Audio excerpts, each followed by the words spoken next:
Karnataka sister नेवियन secretary of Hazaribagh Hasida office. आज हमारा विद्यालय परिवार आप दोनों का हार्दिक स्वागत करता है। पुनः हम लोग जोरदार ताली बजाकर हम सभी का स्वागत करेंगे।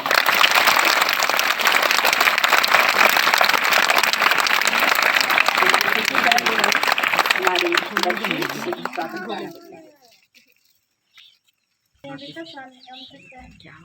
विद्यालय परिवार में आपका हार्दिक स्वागत है। आपके आने से हम सभी बहुत खुश हैं। इसी खुशी को इजहार करने के लिए वेलकम सॉन्ग प्रस्तुत है। दिल की कतारों से आसमान के तारों से, दिल की कतारों से आसमान के तारों से हम लोग आपका स्वागत करते हैं दिल की गहराई से।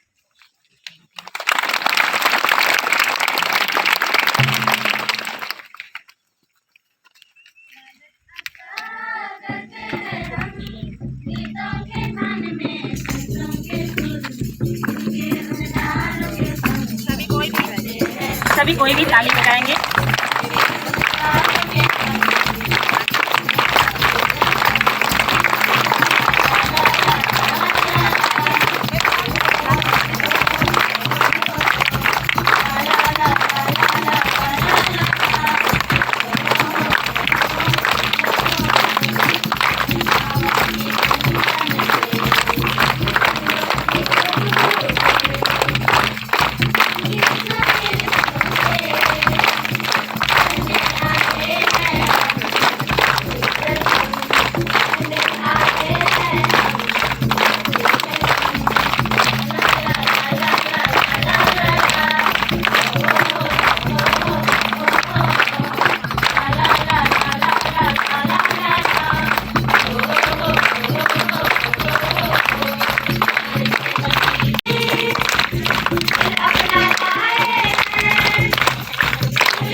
सुंदर गाना के लिए हाई स्कूल के सभी विद्यार्थियों को धन्यवाद।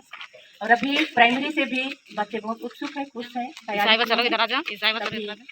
उन लोग भी अपना प्रेम उद्गार करना चाहते हैं। संगीतों से भरी साज हो आप, स्वागत हो हम सभी की ओर से आपको।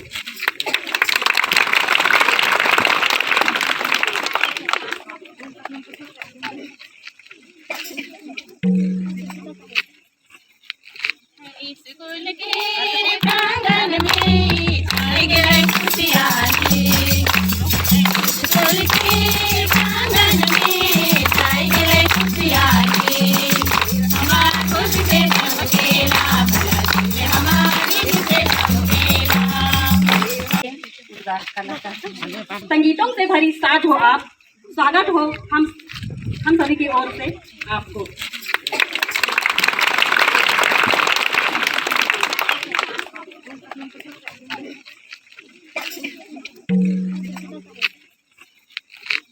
स्कूल के प्रांगण में आई गए खुशियारी, स्कूल के प्रांगण में आई गए खुशियारी।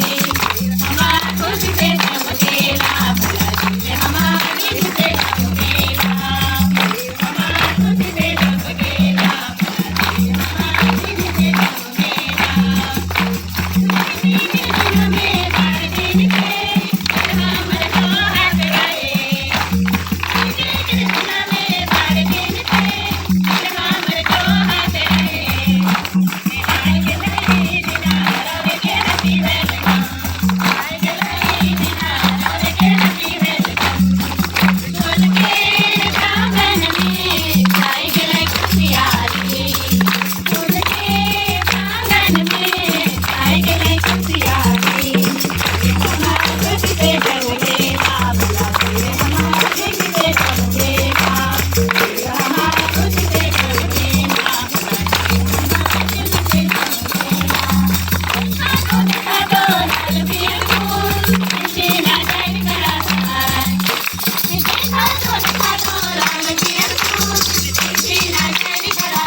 सुंदर गाना के लिए बहुत बहुत धन्यवाद।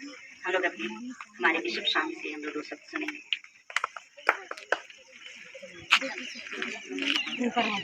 बैठ जाइए चुपचाप से, बैठ जाइए, बैठिए, सब देख पाएंगे, बैठिए। 25 जून 2022 मेरे लिए और आप सबों के लिए बहुत ही अच्छा दिन है। और इस दिन में मैं पहली बार आप सबों को इस रूप में मैं देख पा रहा हूँ। पहले भी कई बार मैंने कोशिश की, लेकिन आज वो साकार हो सका।